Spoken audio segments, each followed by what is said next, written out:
ನನ್ನ ಹೆಸರು ದೀಪಾ ಅಂತ. ನಾನು ಬೆಳ್ತಂಗಡಿಯಿಂದ ಬಂದಿದ್ದೇನೆ. ನಾನು ಫಸ್ಟ್ ಇಯರಲ್ಲಿ ಸ್ಟಡಿ ಮಾಡ್ತಾ ಇದ್ದೇನೆ.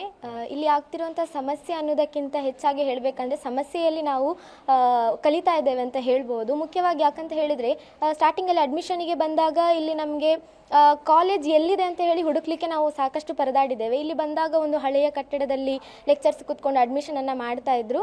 ಸೊ ಇಲ್ಲಿ ಬಂದು ಕೇಳಿದಾಗ ಬಿಲ್ಡಿಂಗ್ ಆಗ್ತಾ ಇದೆ ಅನ್ನುವಂಥ ಒಂದು ಮಾತು. ಅದಾದಮೇಲೆ ಅದೇ ನಂಬಿಕೆಯಲ್ಲಿ ನನಗೆ ಫಸ್ಟ್ ರೌಂಡಲ್ಲಿ ಬೇರೆ ಕಾಲೇಜ್ ಸಿಕ್ಕಿತ್ತು, ಒಂದು ಒಳ್ಳೆಯ ಗೌರ್ಮೆಂಟ್ ಕಾಲೇಜ್ ಸಿಕ್ಕಿತ್ತು. ಅದನ್ನು ಬಿಟ್ಟು ಉಡುಪಿ ಅಂತ ಹೇಳುವಾಗ, ಉಡುಪಿ ದಕ್ಷಿಣ ಕನ್ನಡ ಅಂತ ಹೇಳುವಾಗ ಇಲ್ಲಿಯ ಮೋಸ್ಟ್ ಆಫ್ ದಿ ಸ್ಟೂಡೆಂಟ್ಸ್ನ ಒಪಿನಿಯನ್ ಅಂತ ಹೇಳಿದರೆ ಇಲ್ಲಿ ಎಜುಕೇಷನ್ ಒಳ್ಳೆಯದಿದೆ, ಆ ಕಾರಣಕ್ಕೋಸ್ಕರ ನಾವಿಲ್ಲಿ ಬಂದಿದ್ದೇವೆ ಅಂತ ಹೇಳಿ. ಹಾಗಾಗಿ ಇಲ್ಲಿ ಬಂದು ನಮ್ಮ ಊರಿನ ಗೌರ್ಮೆಂಟ್ ಕಾಲೇಜ್ ಇರುವಾಗ ಬೇರೆ ಕಡೆ ಯಾಕೆ ಹೋಗಬೇಕಂತ ಹೇಳಿ ಸೆಕೆಂಡ್ ರೌಂಡಿಗೆ ಒಂದು ಅಪ್ಲೈ ಮಾಡಿ ಇಲ್ಲಿಗೆ ಬಂದೆವು.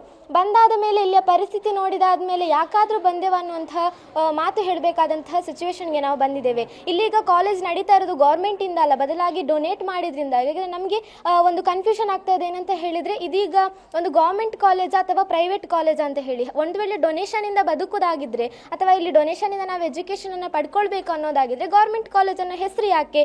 ಸಂಬಂಧಪಟ್ಟ ಅಧಿಕಾರಿಗಳಿಗೆ ನಾವು ಎಷ್ಟೇ ಮನವಿಯನ್ನು ಕೊಟ್ಟರೂ ಸಹ ಯಾವುದೇ ರೀತಿಯಾದಂಥ ಇಲ್ಲಿಯವರೆಗೂ ನಮಗೆ ಏನು ಒಂದು ಪ್ರತಿಕ್ರಿಯೆ ನಮಗೆ ಸಿಗಲಿಲ್ಲ. ಹೀಗೆ ಬರ್ತಾರೆ, ಈಗ ನೀವು ಹೇಗೆ ಕ್ಯಾಮರಾ ಹಿಡ್ಕೊಂಡು ಬಂದಿದ್ದೀರೋ ಇಲ್ಲಿಗೆ ಅದೇ ರೀತಿಯಲ್ಲಿ ಬರ್ತಾರೆ, ವಿಡಿಯೋ ಮಾಡ್ತಾರೆ, ಇನ್ಸ್ಟಾಗ್ರಾಮ್ನಲ್ಲಿ ಹಾಕ್ತಾರೆ ಅಥವಾ ಬೇರೆ ಬೇರೆ ಸಾಮಾಜಿಕ ಮಾಧ್ಯಮಗಳಲ್ಲಿ ಹಾಕ್ತಾರೆ. ಏನು ಅವರ ಪಬ್ಲಿಸಿಟಿಗೋಸ್ಕರ ಇಲ್ಲಿ ಬರ್ತಾ ಇದ್ದಾರೆ ಅಥವಾ ವಿದ್ಯಾರ್ಥಿಗಳ ಒಂದು ಶೋಚನೀಯ ಪರಿಸ್ಥಿತಿ ಇಲ್ಲಿ ಅರ್ಥ ಆಗ್ತಾ ಇಲ್ವಾ ಅನ್ನೋಂಥದ್ದು ಒಂದು ದೊಡ್ಡ ಪ್ರಶ್ನೆಯಾಗಿ ಉಳಿದಿರುವಂತಹದ್ದು. ಇನ್ನು ಮುಖ್ಯವಾಗಿ ಹೇಳಬೇಕಂದ್ರೆ ಇಲ್ಲಿ ಒಂದು BSc ನರ್ಸಿಂಗ್ ಅಂತ ಹೇಳಿ ಇರುವಂಥ ಏಕೈಕ ಕಾಲೇಜ್ ದಕ್ಷಿಣ ಕನ್ನಡ ಮತ್ತು ಉಡುಪಿಯಲ್ಲಿ.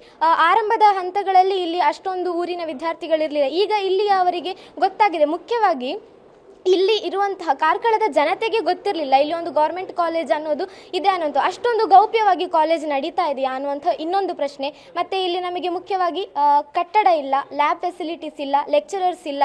ಅದಾದ ಮೇಲೆ ಉಡುಪಿ ಪೋಸ್ಟಿಂಗ್ಗೆ ಹೋಗ್ಬೇಕಂದ್ರೆ, ಯಾಕಂದರೆ ಇಲ್ಲಿ ಹಾಸ್ಪಿಟಲಲ್ಲಿ ನಮಗೆ ಅಷ್ಟೊಂದು ಕ್ಲಿನಿಕಲ್ ಎಕ್ಸ್ಪೋಜರ್ ಸಿಗೋದಿಲ್ಲ. ಹೊರಗಡೆ ಹೋಗಬೇಕಾದಂಥ ಸಮಯದಲ್ಲಿ ಪ್ರಯಾಣ ಮಾಡೋದಕ್ಕಾಗಿ ನಮಗೆ ಯಾವುದೇ ಬಸ್ ಫೆಸಿಲಿಟೀಸ್ಗಳಿಲ್ಲ. ದಿನಾಲೂ ಹೋಗಬೇಕಂತ ಹೇಳಿದರೆ ಎಷ್ಟು ನಮ್ಮಿಂದ ಖರ್ಚಾಗಬಹುದು? ಅಷ್ಟು ಖರ್ಚು ಮಾಡೋದಾದರೆ ನಾವು ಗೌರ್ಮೆಂಟ್ ಕಾಲೇಜ್ ಅನ್ನುವಂಥ ಹೆಸರಿನ ಕೆಳಗೆ ಒಂದು ವ್ಯಾಸಂಗ ಮಾಡುವಂಥ ಅಗತ್ಯ ಇದೆಯಾ ಅನ್ನುವಂತಹದ್ದೊಂದು ನಮ್ಮ ಪ್ರಶ್ನೆ. ಇನ್ನು ಒಂದು ಮನವಿ ಏನಂತ ಹೇಳಿದರೆ, ಇಲ್ಲಿವರೆಗೂ ಸಾಕಷ್ಟು ಮನವಿಯನ್ನು ಕೊಟ್ಟಿದ್ದೇವೆ.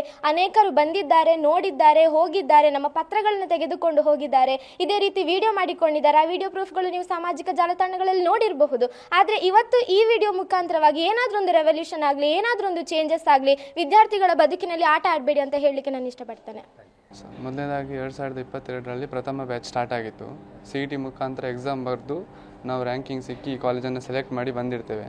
ಗೌರ್ಮೆಂಟ್ ಕಾಲೇಜ್ ಅಂತ ಹೇಳಿ ಇಲ್ಲಿ ಸ್ವಂತ ಕಟ್ಟಡ ಇಲ್ಲ ಮೊದಲನೇದಾಗಿ, ಮತ್ತು ಬೇಕಾದಷ್ಟು ಉಪನ್ಯಾಸಕರಿಲ್ಲ.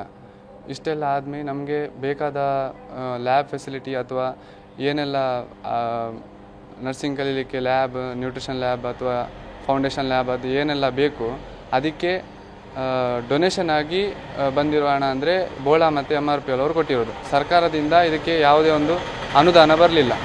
ಅದು ಯಾಕಂತ ತಿಳಿದಿಲ್ಲ, ಮತ್ತು ಯಾವ ಇಲಾಖೆ ಸಂಬಂಧಪಟ್ಟಿದೆ ಅಂತ ನಮಗಿನ್ನೂ ಸ್ಪಷ್ಟನೆ ಕೊಡಲಿಲ್ಲ. ಹೀಗಾಗಿರೋದ್ರಿಂದ ಈ ಕಾಲೇಜಿಗೆ ಸ್ವಂತ ಕಟ್ಟಡ ಆಗಲಿ ಅಥವಾ ಖಾಯಂ ಉಪನ್ಯಾಸಕರ ಕೊರತೆಯಿಂದಾಗಿ ನಮಗೆ ಕರೆಕ್ಟಾಗಿ ಎಕ್ಸಾಮ್ಗೆ ಪ್ರಿಪೇರ್ ಆಗಲಿಕ್ಕೆ ಆಗ್ತಿಲ್ಲ, ಅಥವಾ ನಾವು ಏನು ನರ್ಸಿಂಗ್ ಕಲಿತಿದ್ದೇವೆ ಅದು ಸರಿಯಾಗಿ ಇದಾಗ್ತಿಲ್ಲ. ಪ್ರಾಕ್ಟಿಕಲ್ ನಾಲೆಜ್ಗೋಸ್ಕರ ಉಡುಪಿ ಅಜರ್ಕಾಡಿಗೆ ಹಾಕ್ತಾರೆ ಅಥವಾ ನಮ್ಮ ಇದೇ ತಾಲೂಕು ಆಸ್ಪತ್ರೆಯಲ್ಲಿ ಕ್ಲಿನಿಕಲ್ ಪೋಸ್ಟಿಂಗ್ ಹಾಕ್ತಾರೆ. ಇಷ್ಟೆಲ್ಲ ಆಗಿ ನಾವು ಪೋಸ್ಟಿಂಗ್ ಹೋಗಬೇಕಿದ್ರೂ ಟ್ರಾನ್ಸ್ಪೋರ್ಟೇಷನ್ಗೆ ಸ್ವಂತ ವೆಹಿಕಲ್ ಇಲ್ಲ, ಕಾಲೇಜಿನ ಸ್ವಂತ ವೆಹಿಕಲ್ ಇಲ್ಲ. ಈಗ ಪ್ರಸ್ತುತವಾಗಿ ಮೂರು ಲೆಕ್ಚರ್ಸ್ ಇದ್ದು ಟೋಟಲ್ ನಮ್ಮ ಕಾಲೇಜಿನ ಸ್ಟ್ರೆಂತ್ ಬಂದು 144 ಬ್ಯಾಚ್ ಇದ್ದೇವೆ. ಪ್ರತಿ ವರ್ಷಕ್ಕೆ ಒಂದು ಬ್ಯಾಚ್ನಲ್ಲಿ 40 ಸ್ಟೂಡೆಂಟ್ಸನ್ನು ಇಂಟೇಕ್ ಮಾಡ್ತಾರೆ. 40 ಸೀಟ್ಗಳು ಇಲ್ಲಿದೆ. ಆದರೆ ಈಗ ನಮ್ಮ ಬ್ಯಾಚ್ನಲ್ಲಿ ಇಡೀ ಟೋಟಲ್ ಸ್ಟ್ರೆಂತ್ 144 ಸ್ಟೂಡೆಂಟ್ಸ್. 144 ಇನ್ನೂ ಹೊಸ ಬ್ಯಾಚಲ್ಲಿ ಅಡ್ಮಿಷನ್ ಆಗ್ತಿದೆ. ಅಡ್ಮಿಷನ್ ಆಗ್ತಿದ್ರು ಇದು ಯಾವ ಇಲಾಖೆಗೆ ಸೇರಿರ್ತಕ್ಕಂಥದ್ದು ಗೊತ್ತಿಲ್ಲದೆ, ಅದು ಏನಾಗಿದೆ ಗೊತ್ತಿಲ್ಲ, ಏನು ಸಮಸ್ಯೆ ಆಗಿದೆ ಗೊತ್ತಿಲ್ಲ. 3 ವರ್ಷ ಆದರೂ 4 ವರ್ಷ ಆದರೂ ಇದು ಕಾಲೇಜ್ ಹಾಗೇ ಇದೆ.